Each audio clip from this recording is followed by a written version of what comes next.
یہ غازی یہ تیرے پراسرار بندے، یہ غازی یہ تیرے پراسرار بندے، جنہیں تو نے بخشا ہے ذوق خدائی، دو عالم سے کرتی ہے بیگانہ دل کو، عجب چیز ہے لذت آشنائی۔ جی ہاں دوستو، اس اقبال کے شعر کے حوالے سے میں آپ کو یہی کروں گا کہ دیار عشق میں اپنا مقام پیدا کر، نیا زمانہ نئی صبح و شام پیدا کر۔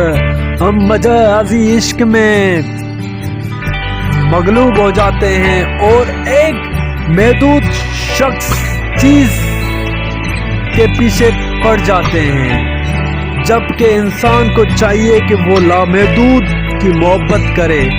جب آپ لامحدود اس سے جس شخص کو بنایا گیا ہے اس کاریگری کے ساتھ اس کارساز نے، تو آپ کو اس کارساز کی طرف جانا چاہیے، اس مصور کی طرف جانا چاہیے، نہ تیری صورت سے غرض ہے نہ تیرے نقش نگار سے، ہم تو بنانے والے کا قلم دیکھتے ہیں۔ تو آپ کو اس حقیقی مالک کی طرف جانا چاہیے اور اپنے اندر حقیقی عشق کو پیدا کرنا چاہیے۔ Thank you so much.